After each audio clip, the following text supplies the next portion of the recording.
This episode contains descriptions of domestic violence, sexual assault, and assault. Listener discretion is advised. When fight or flight kicks in, it is not pain that's felt. Our brains really protect us, and I didn't know this for a fact until I needed it. Some of the names in this episode have been changed. Can you tell me a little bit about your early life, how it was growing up? I don't remember my dad ever living in the house. I think because they separated or divorced when I was about 2. I remember it being my mom and she worked, and I was in the same small private school from kindergarten till grade 10 and a half, halfway through the first year of high school. In those days, it was just 3 years of high school. Switching schools meant meeting a lot of new people, including one boy in particular named Chris. But I went to the float meeting and he was there. And I remember he had on this satiny outside Yankees jacket. We chatted a little bit and then ran into each other, passing in classes. We were both dating other people at the time. But those relationships ended, and Monique and Chris started dating. Chris had no college plans after graduation, but Monique had many opportunities. I was supposed to go to Indiana University. I didn't. I turned down the opportunity, which I have regretted for the last 41 years. I stayed locally and started at UCSD, University of California, San Diego, and that was in close proximity to him. And so he could be up at my dorm all the time. Then one thing led to another. When and how did you find out you were pregnant? My regular monthly cycle was like to the day. You could set your calendar to it. And I just knew in my heart that I could do it, that I could have this child. I don't know why at 18 that was a driving force for me, but it was. How did Chris take the news? He seemed okay. I don't recall him being angry or upset. He was probably shocked. I just told him that I wanted to have this baby and I felt like I could do it with or without him. Monique and Chris told their parents, which didn't go great. I recall that Chris's mom said in an angry voice, she's trying to trap him. And my mom immediately responded, trap what exactly? He has no education, no money. What is she trapping? And then the gloves were off between the parents and, the screaming and yelling. My dad brought it back down to a calm nature. And he said, well, here's what it is. You don't have any money or education. Monique hasn't finished hers and has no money. So you should join the military. So Chris joined the Navy, and Monique started work as a phlebotomist in a hospital lab. They got married right before their daughter Ashley was born, but even with 2 incomes, it was barely enough to get by. The young family of 3 lived in an extra apartment Chris's dad had rented, but the help from the grandparents ended there. My mom had physically attacked Chris before he went to boot camp, and because she wanted an apology that I was pregnant and he refused. And so she physically attacked him. A little bit unpredictable, my mom. Mm-hmm. And understandably, he did not want her at the apartment. And so therefore, I said, if she can't be at the apartment to help, then your mom is not coming. So, but he had to be at work every day. So I did it on my own. I figured it out once I recovered from childbirth. Then I was still working in the hospital and I tried to work the night shift, which was horrible. I am not a nighttime person. I'm a morning person and I cannot stay up all night long. It was terrible. And then go home to take care of a baby all day. Right, exactly. I could nap, in my thought process, it was all nap when she naps. But even if she was napping as a newborn, I was still sleepy, and then I'd start to panic before I had to go to work the next night, and it was terrible for me. I just had to get off the night shift, but we were trying to avoid childcare, which we could not afford. So I still have our original tax return as a married couple, and we made $9,000 that year. $9,000 in 1984 is equivalent to a little more than $27,000 today. Being young, financially insecure, with an infant and no help, put stress on their already fraught relationship. When did things start getting bad? I would say in the first 6 months of our marriage after Ashley was born. I mean, it was pretty immediate. I always saw it as we both were young, strong personalities. I am not a wilting flower. I'm not today. I pick my battles better today, but we never got along. We always were like oil and water, even in high school. We argued about the color of the sky. But Monique clung to the idea of a two-parent household. She and Chris had two more children, Elise, who she conceived while on birth control, and Nicholas, who was planned because Monique wanted a boy. At this point, Chris and Monique had been married for 10 years and were living in Jacksonville, Florida.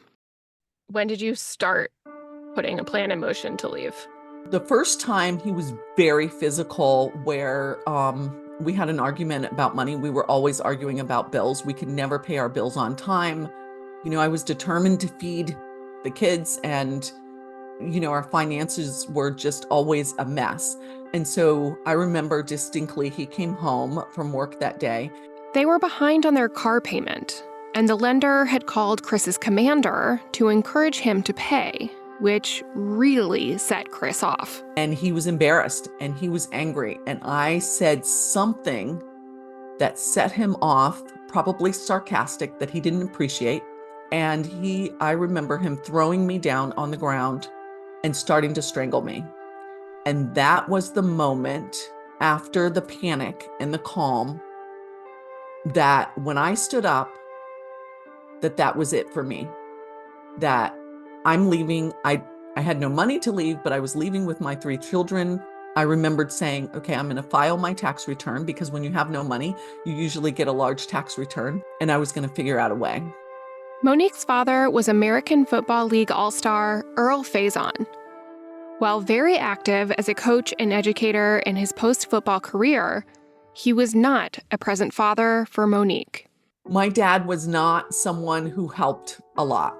He didn't pay any child support while I was growing up. In high school, I took I think it was law for living class, but I learned in that class that parents can be sued for back child support.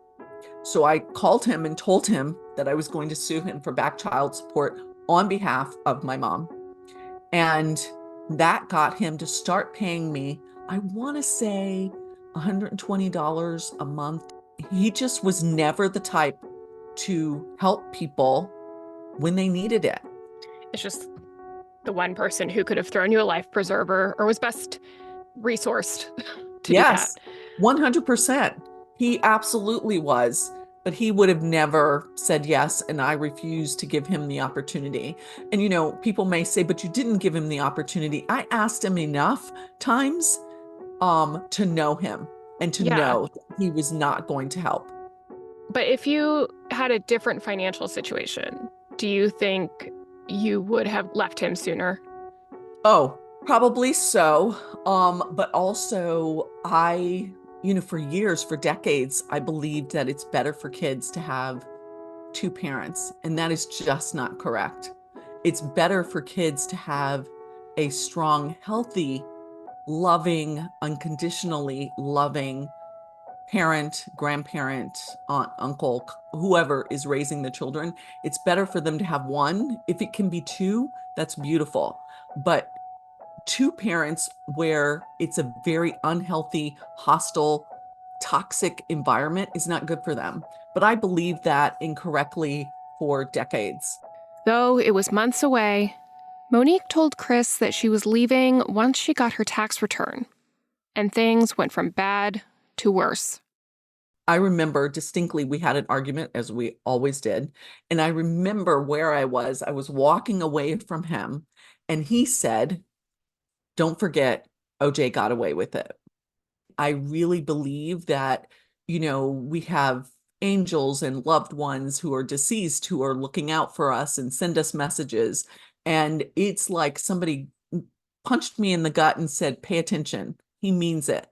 But because I always had some response, some retort, I said, and don't you forget, OJ had money and you do not. Monique finally moved out with the kids, and she was extremely relieved to be rid of the threat of his presence. Initially, I was so thrilled. I cannot even describe how thrilled I was not to be in the same house with him. I was thrilled to be in my own place with the kids. That's all I wanted was peace. And he made promises. Oh, I'll help. I'll start child support. All these things never came through. I continued to struggle, couldn't make ends meet, which now I realize was all part of the plan. But he was calm. I remember filing for divorce so I could get child support right away. He talked me out of that. The reason he gave me was that he was up for a big promotion and he'd be able to pay me more. Now, once you're out of a situation, things are always much more clear. Mhm. And so I realized that if that was the case, I still should have kept the paperwork there and then taken him back to court to get more money when he got the promotion. But court costs money. Yes. And time away from work. Yeah. So as the 6 months went by, he'd talk about people he was dating. I was encouraging him like, oh, this is great. That's wonderful. All of those things. And then he had all 3 kids, first time in 6 months. And my coworker asked me out for that night. So it was the perfect situation. So of course I said yes. Chris had talked about dating, so Monique didn't think it would be a problem to tell him that she had been on a date. But that day, that conversation set in motion what would change our lives, all of our lives, forever. The evening after that phone call, Chris went to the hospital where Monique and her date, who we're calling Barrington, both worked. How he figured out who he was, I'm not sure. Maybe I mentioned his name. I don't know. But he confronted him that night. And then the stalking began for 3 solid months after that. It was bizarre. What kind of stalking activity did he do? So the stalking looked like he circled my apartment. It was like you come into the apartment complex and there, each cluster of apartments had like a little cul-de-sac thing. And he made that circle almost every 45 minutes around the clock. He was not sleeping, nor was he working. He would come out of the bushes and, be lurking around. I remember my boyfriend and I were talking outside on the stairs, literally talking. And he popped around the corner with a video camera. Remember when video cameras were big back then, you carried them on your shoulders. And he said, I caught you. Okay, you caught us doing what? Talking? Like he just really, it was everywhere we went. To be constantly on guard. It's constant. And there's no break. Yeah, you're always up here. You're Yes. never allowed to relax into a moment. Right. So when I left work, he would be somewhere at a distance in the parking lot. When I took the kids to school, I always saw him in my rearview mirror, either on foot or in the car. It was 3 months of constant stalking. The only bit of peace was when he was arrested until his parents made bond. Monique had been granted a protective order that prohibited Chris from contacting her or being on the premises of her home or work. All of this behavior was in violation of that order. I think the first time he was arrested, maybe he was in there 24 hours or 48 hours. And then it was so peaceful. It was such a peace because he was taken out of the picture. And each time he may have been arrested 3 times total, maybe before the end, but we'd have to appear in court and he would always be extremely respectful. Yes, Your Honor. I understand, Your Honor.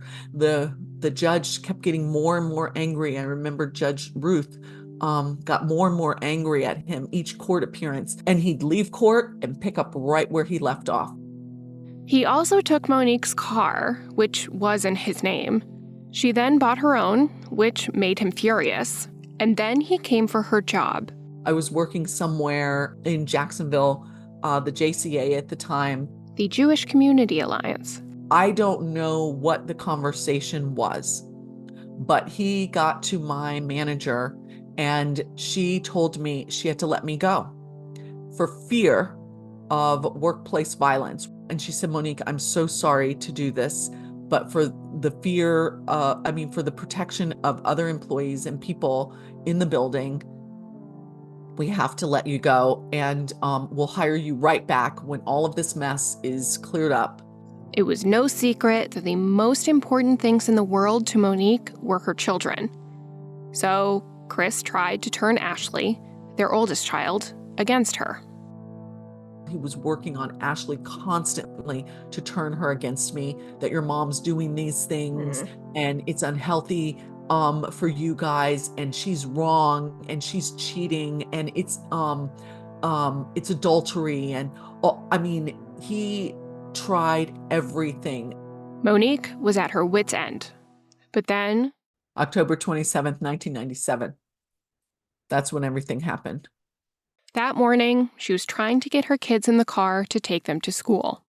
I'm walking to the kids to the car. They're slightly behind me, and I was around the passenger side. But I remember unlocking the door and glancing up, and I could see him running from the bushes behind my building with a gun in front of him, straight at me. And I always felt like people think that they know what they'll do when they're faced with danger.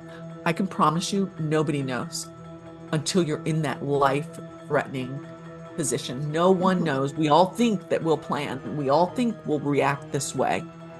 I could not will my body to move. I was in such shock and fear. I was frozen. He got to us so fast and started hitting me, trying to get me to get in the car, and was screaming at the kids to get in the car. But remember, I'm on the passenger side, and I had taken a safety class, and I remembered one lesson that they said: never be taken from point A to point B. If someone's going to shoot and kill you or kill you, let them do it right there where you can get help. So I'm fighting to stay out of the car. He's fighting to get me in the car. But I'm at any moment thinking he's going to blow my brains out. Any moment. Eventually, he picks me up. I was much smaller then. Puts me in the passenger side. Gets in next to me. Closes the door. Climbs over me. Turns on the car. Backs it out. I thought the kids were behind me. I said, oh my God, the kids. I thought he hit the kids. I was so fearful. And he said they left. Elise and Nick had run away when Chris started attacking Monique. And all she could do was hope they were okay while Chris drove off. So he's racing off like a bat out of hell. He's driving like a maniac through intersections, through parking lots, skidding. I can see, I put on my seatbelt because I don't want us to crash and I'm thrown from the car or killed that way. I see sparks flying. Chris had popped a tire and was driving on the rim.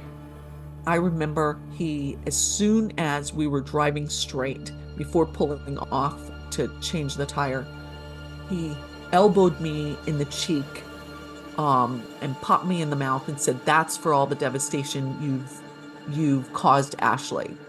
Because remember, he's manipulating her and getting her to think that, I'm the bad guy here. I'm the one in the wrong. Because of the flat tire, he pulls us behind this building. I think it was a gas station. So I'm crying and my nose is stuffed, and he starts to put duct tape on my mouth and I can't breathe through my nose. So I said, please don't, I can't breathe. And he didn't, but he duct taped me to the gear shift once we pulled around that building so that he could change the tire. He changed the tire and got back on the road. So we're back driving on the road, and I'm thinking at any moment there's going to be sirens, there's going to be people are looking for us.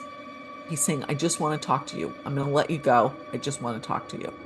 But what's hard to realize sometimes is that this is someone that, even though he kidnapped me, even though he stalked me for 3 months, I could not take that leap. I could not envision that there was true danger. I just thought he was out of control. He's an angry, out of control person. Then her oil light came on, and the car sputtered to a stop. They walked to a store to get oil, and Monique kept begging him to let her go get the kids. And I said, can I please call Beth, my friend Beth, to get the kids? Because, when the police are looking for you, both parents are not around. The police could take them to Child Protective Services. There's 3 minors now. Ashley was at his apartment, who he allowed to stay out of school that day, which was so common for him. And then Elise and Nick were somewhere. I didn't know where they went. Me thinking that I'm going to convince him to turn himself in, that this is going to be over soon. I'm going to go to my children. I said to him, you haven't done anything at this point that's so bad that it can't be fixed. Shockingly, Chris walked with Monique to a grocery store so she could call Beth. It was a crowded morning grocery shopping time. I could have gotten away, but I'm convinced that he's going to let me go, that I'm going to help him turn himself in. I call Beth, and I remember distinctly her saying, Monique, where are you? And I said, he's standing right next to me. I can't tell you that, but I'll be home soon. She said, I have all 3 kids and we have police protection. So I was so relieved to hear that they were in her care and protection. She said, please tell me where you are. And I said, it's okay. I'll be home soon. He just wants to talk to me. I stupidly walked back to the car with him. So what I didn't realize, and truly saved my life, is that the oil drip pan apparently is at the bottom of the car. It got scraped and a hole when he was, going over curbs and dashing to get me away. All the oil drained out and locked up. So when Chris put new oil in the car, it only lasted a few blocks before breaking down again. So the car kind of rolled into when it's locking up, it rolled into this new subdivision being built. There was the model home and there was, houses that had been built, but nobody was living in them yet. So nobody was around because it's drizzly and construction workers don't work typically in the rain. So we're sitting there talking. He's asking me questions about what Barrington had compared to him, like just unrealistic questions. Then he raped her. And I just was disgusted. Once you turn that page and you're done, you're done. And I said, what is the purpose? What are you doing? I think he thought in some screwed up way that by being with me in that way, that maybe I'd want to go back to him. I don't know. That's just a grasp. Yeah. I have no idea. And I remember him saying, you must really hate me. And I thought, I just want to go home to my kids. I just want a divorce. I just want to move on with my life. Like the simple things in life. I remember him saying, I'm going to go in that house over there and see if there's anyone to help us. Which, after everything happened, that didn't even make sense. But at the time, it seemed reasonable. Yeah. Like he was going to try and see if somebody could help us with the car. While Chris was looking through the empty house, Monique had a chance to look around the car. He brought long strip ties, those one-way locking strip tie things. So I remember when he walked over to the other house and it's still raining enough that there's water running along the side of the road. And there was what do you call them in the street? The sewer drain. And I quietly opened the car and put all those strip ties down next to the door, and they washed into the drain. She quietly shut the door. Chris came back, having found no help for the car. Finally, it must have been about 6 hours He had on a bracelet, and he took off his bracelet and he said, "Oh, I'll go now. You can go with me to the police." And he said, "But can we look at this house over here first?" And so finally, something hits me unsteady. I'm like, that seems strange in my head. But I'm thinking, then I'm trying to justify it in my head. Well, maybe he's, fantasizing about when we were planning to buy a house. I'm trying to justify rationally what it can mean. But the red flags are finally booming in my ear. But Chris has also agreed to go to the police right after looking at the house. So if she can just get through this, it will all be over. He opens the door. Remember, he went to the house before, so he already knows what's in the house. And so I kept my distance from him, like I don't know how many feet, because I remember that when I finally got to the front door and I'm looking at the house at a distance inside, he walks down the hall that's straight to the garage. And so he said, "See, you can get out here. You can get out through the garage." So I cautiously walked down the hallway to the garage. The house had been built and newly landscaped. There's tall garden tools in the garage that the landscapers must have left. He moves the shovel out of the group. And I said, "Why did you do that?" And at that moment, I knew. And I turned to run, and it was too late. And that first blow to my head knocked me to the ground. Blood splattered all over that brand new white garage. And I remember being in shock. And I think that he saw that it was going to be messy. So he picked me up with one arm holding the shovel and carried me across the street on the side where the car was. But it was heavily wooded area there. And I'm begging him as he's carrying me across the street, "Please, please don't do this. Please let me go. Please don't do this." And I don't think he said anything. I don't recall, but I remember him throwing me down. I was face down and I had my hands over my head, and he's hitting my hands and my head, but my fingers were broken, but my hands were saving my head. Monique was wearing a ring that was smashed all the way down to the bone. Chris paused beating her with the shovel to ask, "Can you hear me?" So he's standing up. I'm laying face down. And he said, "Can you hear me?" I didn't answer, but I could hear him. He checked my pulse, which was still going clearly and probably booming. I felt like my pulse was so loud and strong. And I remember him lifting my eye, saying, I tried to stare straight. "Can you hear me?" I didn't answer, but I could hear him. And he walked around the front of my head, so I'm laying face down, and he took his foot and moved my hands out of the way so he had a clear shot of my head, and continued hitting my head. And I remember a friend saying, "How did you stay still knowing that that shovel was coming towards your head?" I don't know. I can't even answer that. So I laid there and I laid still. I remember him leaning over me. He must have been looking at my messy head. And I heard him walk away. I heard him throw the shovel. But I didn't know if he was sitting at a distance waiting to watch me, so I couldn't move. I was afraid to move. And I must have laid there, the detective said, about 45 minutes or so, because I remember waking up shivering. If Chris was still watching her, she knew that her shivering would reveal that she was still alive because dead people don't shiver. So I thought I have no choice. Whether he's watching or not, I have no choice. So now the pressure from the blows to my head, I could barely see. Like my eyes were swollen, almost completely shut. And I remember slightly lifting my head and I saw an old station wagon with an older man sitting in it, drinking his coffee. And I thought, I have to make it to him. So I'm half clothed because of the forced sexual assault. My head, I don't even know what it looked like. It must have been a mess. And I stagger out of the heavily wooded area and I collapsed in the street.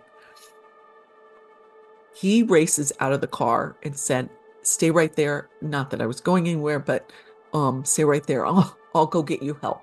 I'll come right back.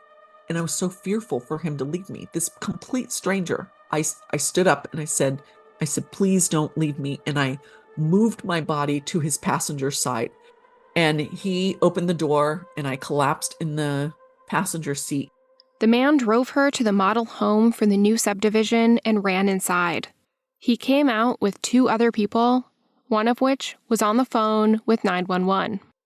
So the ambulance came and they also called Lifeline. And I remember being in the helicopter. And this is a lesson that any medical professional should know is you don't talk out loud about the patient within hearing distance. So they probably thought that I was out, but I could hear them say, and one said to the other, "Is that gray matter in her ear?" And so I'm thinking in my head, I'm going to die in this helicopter. So what's going through my head when I was rescued was fear.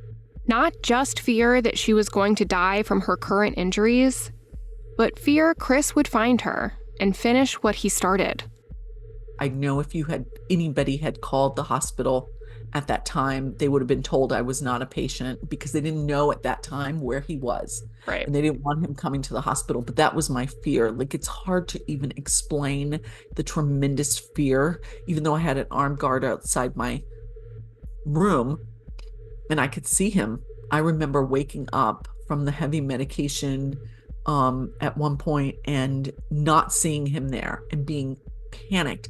Beyond the fear, Monique just wanted to see her kids, who she was told were okay. What I found out later, because I was so fearful that the kids were behind the car, is that the neighbors next to me, who knew that he was stalking me full time and all of the things, she was on the phone calling the police. We all had huge, big picture windows. So their teenage daughter saw everything happen through their window. And so she screams to her parents. Her dad worked the night shift, so he was trying to get up to come help me. The mom is on the phone calling the police. The teenage daughter flings open their window and she screams to the kids, "Come to me. Don't listen to him. Come to me." Monique also found out the gun Chris threatened her with was fake.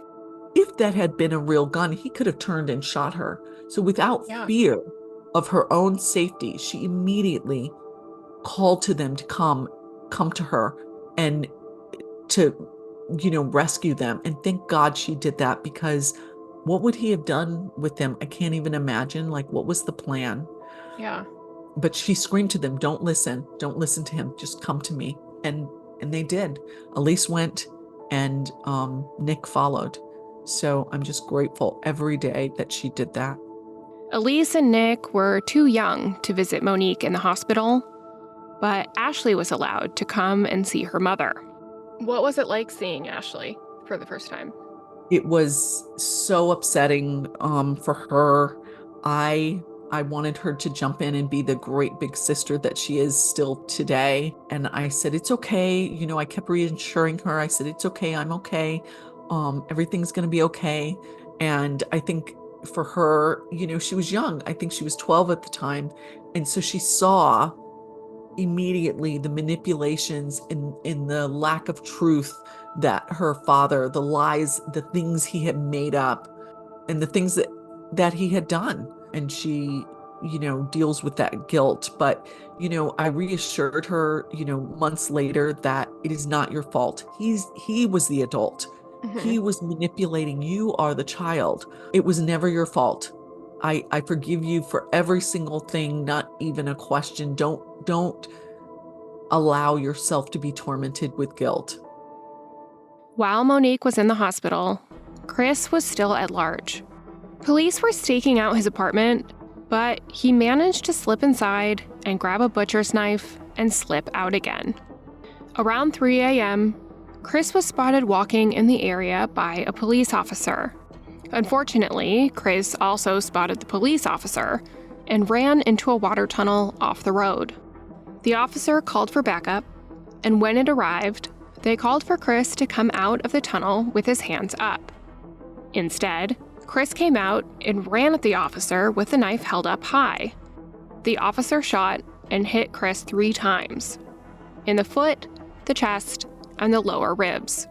As they loaded Chris into the ambulance, they noticed he had tried to cut his wrists and into his throat with the knife. He was then taken to the same hospital where Monique was being treated.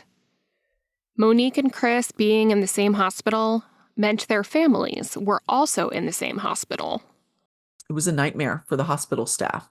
They couldn't handle the media. They couldn't handle our 2 sides of the family, which were now in the same area of the hospital and ready to kill each other. Like, everybody's angry. And I didn't realize how bad I looked. Yeah. I mean, my head was completely bandaged. Like, I was really not recognizable, which is why my favorite relative of all time, my uncle Rodney, when he saw me and did not recognize me in the hospital, they had to remove him because he was going to find Chris and finish the job himself. He was beside himself. And he was always my protector. I miss him terribly, my uncle. Crazy, but sweetheart of a man. Meanwhile, Chris didn't let his life-threatening injuries stand in the way of trying to spin what happened so that he was the victim. He told the police guarding him that I hit him with the shovel. He hit me back and he ran off. And it wasn't rape. We were just fooling around in the car. My fingerprints weren't on that shovel. I never had the chance. I never saw it coming. How did those other wounds happen if he only hit you once? But see, remember, he doesn't know what kind of shape I'm in. He doesn't know if I'm alive or not at this point. That's what he told the police. That's what he told his parents. I remember as they were building the case against him, I remember his parents being devastated that the prosecutor was looking at 30 years they wanted to go for.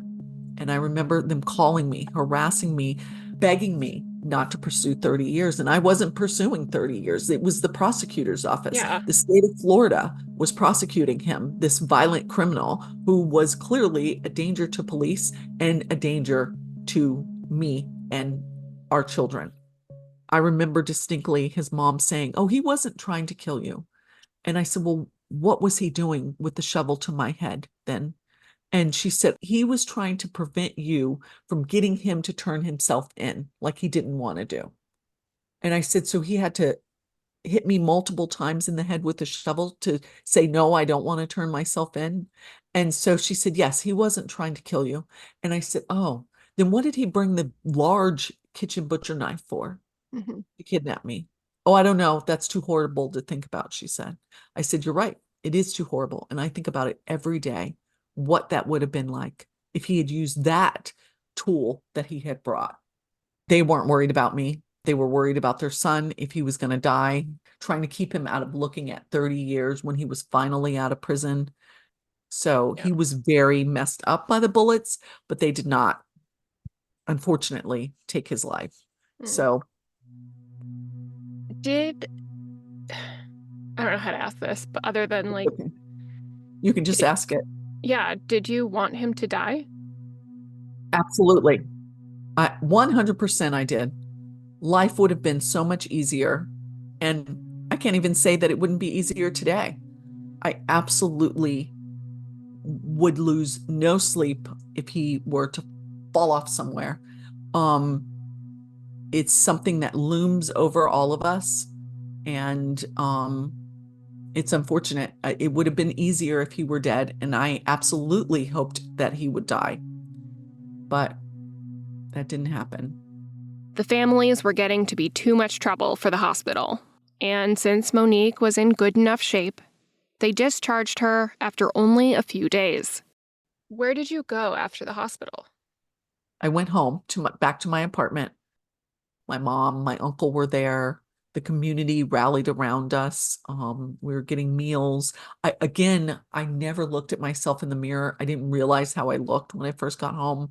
Mm-hmm. Beth brought the kids home and the girls came right away, but Nick wouldn't approach me because he didn't recognize me. I had to say to him, "Nick, it's me." once he heard my voice, eventually I coaxed him over, but he was fearful. Mhm. I was wrapped like a mummy, Yeah. and it was not something kids should see. How much use did you have of your hands?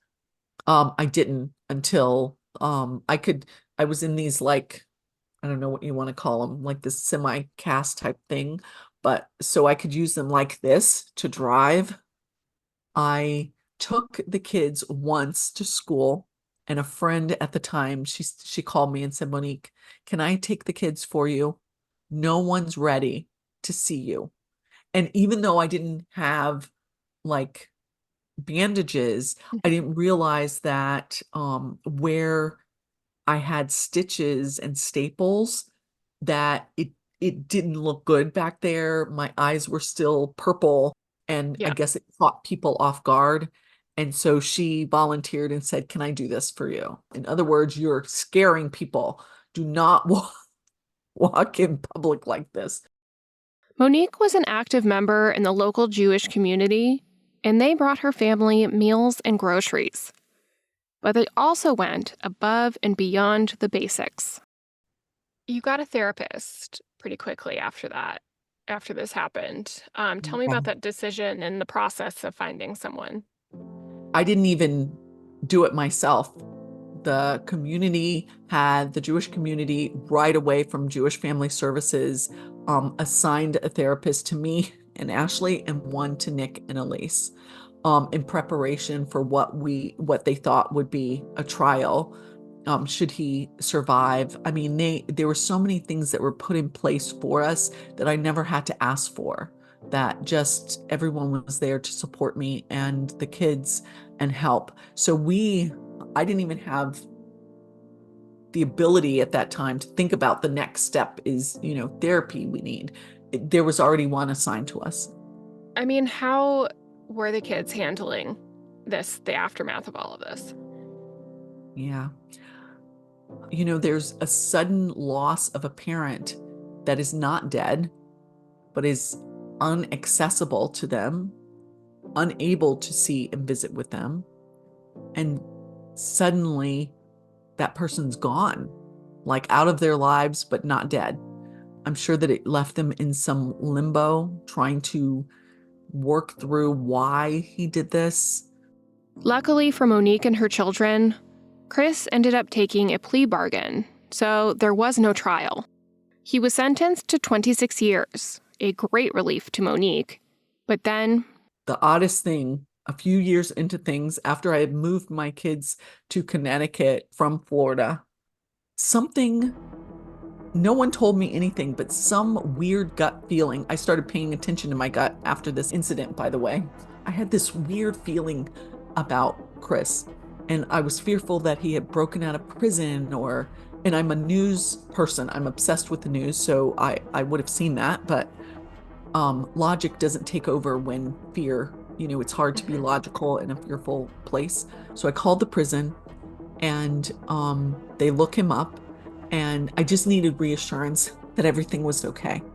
And they said, "Hold on, ma'am, I'm going to transfer you to the release department." hearing she was being transferred to the release department completely horrified Monique. I could not form a sentence by the time they picked up the phone. By the time that transfer happened, I was so overcome with emotion and crying, sobbing, I couldn't speak a sentence. I went into extreme panic. And so the woman on the phone said, "It's okay. Take your time. I'll wait till you're ready to talk."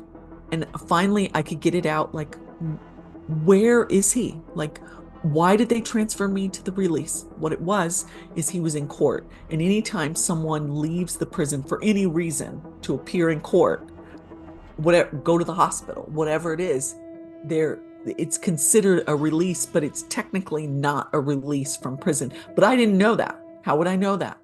The woman on the phone couldn't tell her why Chris was in court. So Monique, sobbing, crying, called the court, found no help there, and finally tried to find David Barksdale. David Barksdale was the prosecutor in my case. I'm asking for him. He no longer works there. So I keep calling people at the courthouse to try and figure out what is going on. She eventually tracked down David's number. So I called him. I have it a little better together. And he said, Monique, I'm so glad you called. Though he pled guilty, Chris was now asking a judge for a trial. So David Barksdale had been consulted by the new prosecuting attorney in the DA's office about the case. And they were in the process of talking about it. That was my gut feeling. So David and I went back and forth over a few weeks. And he said, Monique, you never want to try a case in front of a jury if you can avoid it. Juries are unpredictable, as we see in the news all the time. You never know what way things will go. And when there's a plea bargain, the evidence is usually gotten rid of. So they may not even have had the shovel, any of the DNA testing, anything that happened. So with his public defender, he was willing to offer 20 years in lieu of a new trial. And so I was outraged because I felt like you're not in a position to ask for a reduction in time. You're not in a position to ask for anything. You have no rights. That you lost those rights when you made the choices he did on that day, October 27th. So I was outraged that I was in this position, but Ashley had also was in college. Elise was on her way. And I just wanted them to live normal lives, not have to fly down to Florida, be called as a witness, face their father. And so I agreed to 20 years. And he had to serve 80% of that, which reduced it to 16 years. So do I think that it was enough time? No. But he's a marked sexual predator for the rest of his life. And so that's got to be its own hell, no matter where you go. That David said, my goal is to get Nicholas, who was the youngest, out of high school and into adulthood, but not to be a minor where he could attempt to get some sort of custody. And shockingly, he did not lose his parental rights in trying to kill me. I know it's bizarre. It's hard to understand. And he did not directly, emotionally, he impacted the kids terribly.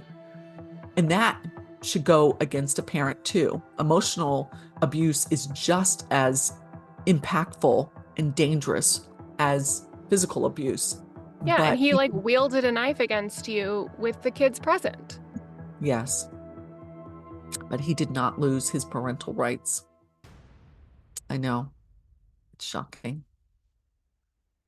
With Chris behind bars, it was finally time to move on. Monique and Barrington got married and adopted a girl named Lillian.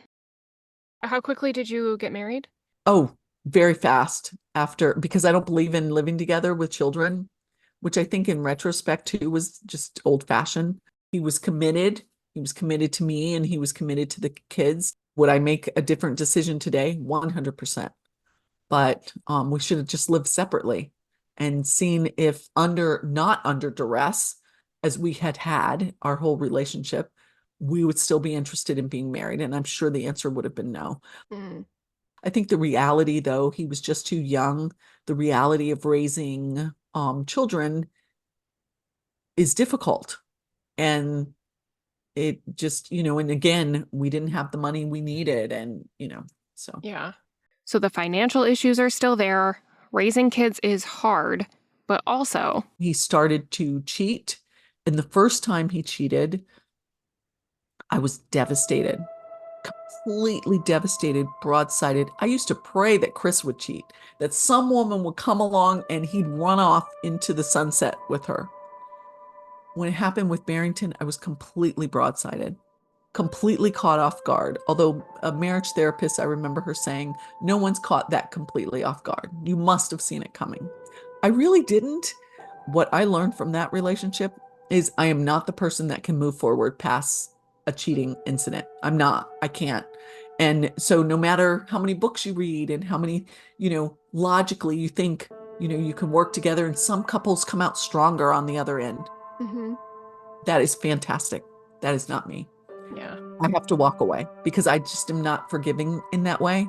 So it ended. After the second affair, I was done.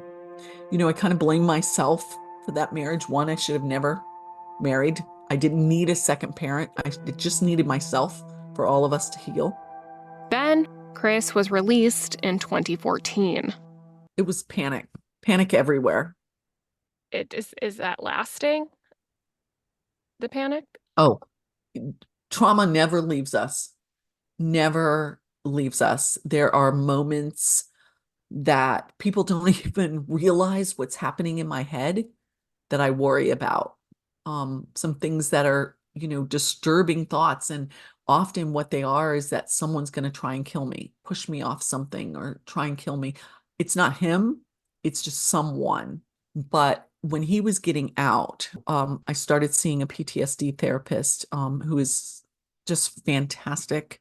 She had worked with 9/11 survivors. I think she worked with some of the Sandy Hook families. I also started EMDR training during the height of the pandemic, and I need to pick that back up. And so it would be helpful to have some coping mechanisms. But that's when I started, when he was about to get out.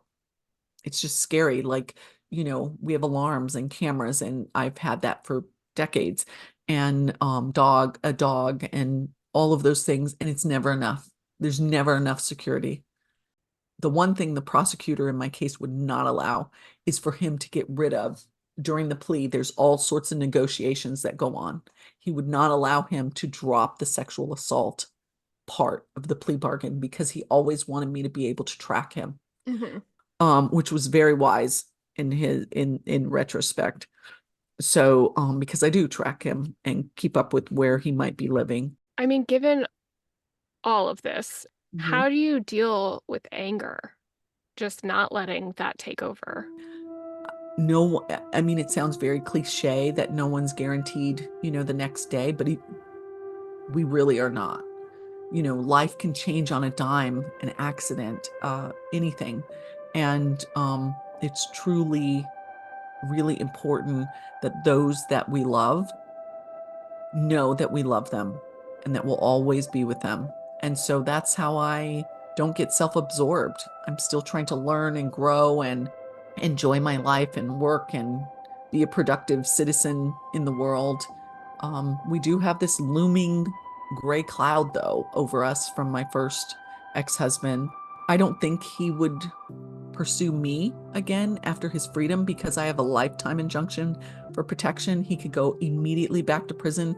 He cannot contact me directly or through another party, but the kids don't want anything to do with him. In 2012, Monique got married again and is happily wed to a woman named Leah. How did you meet Leah? So Leah and I worked together, and I had an incredible relationship with the first woman in my life, who for sure was the love of my life of all relationships. She introduced me to women, but who did I take my questions to? Because some things are just not obvious. But my lesbian coworker, Leah.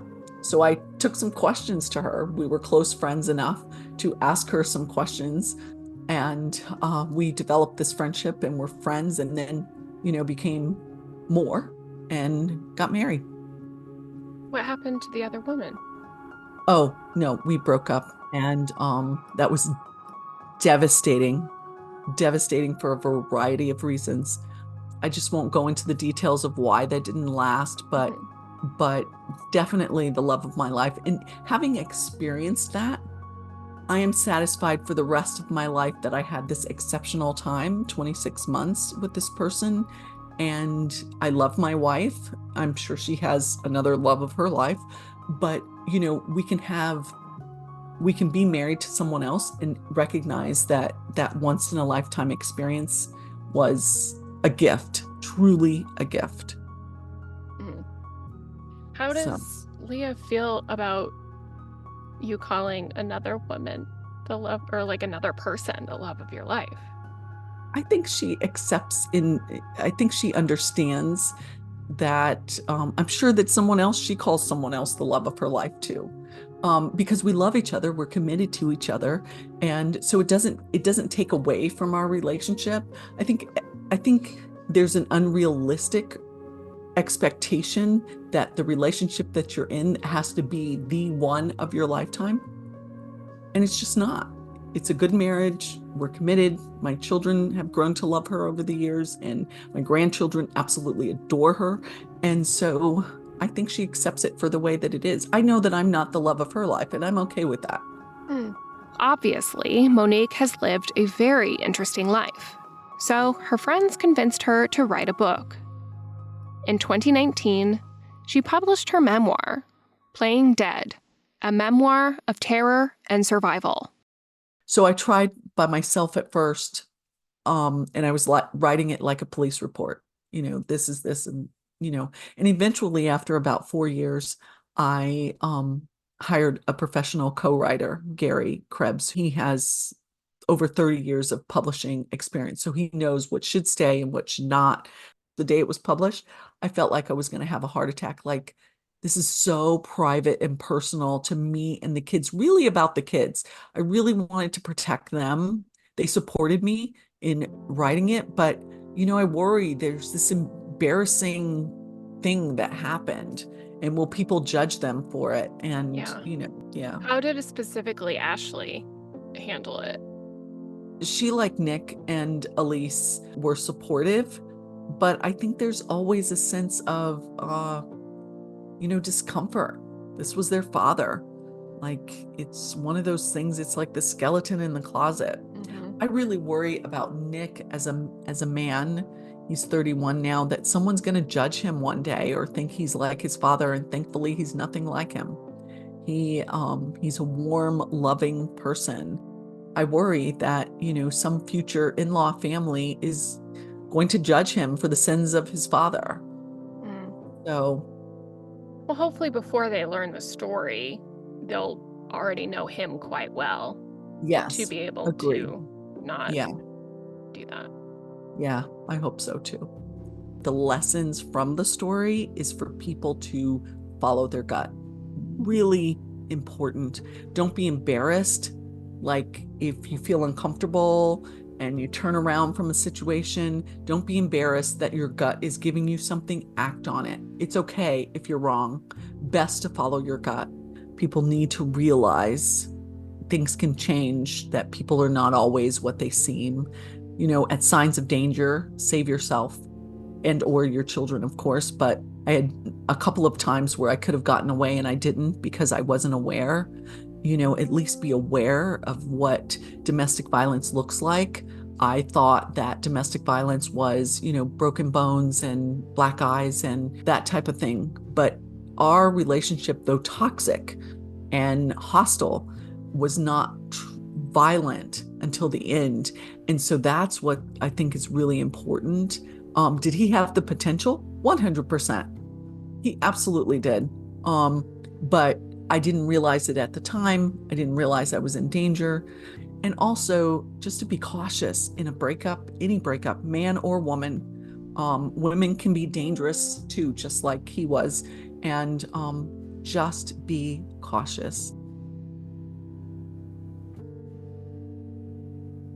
If you or someone you know would like information and resources for survivors of domestic violence, you can visit thehotline.org.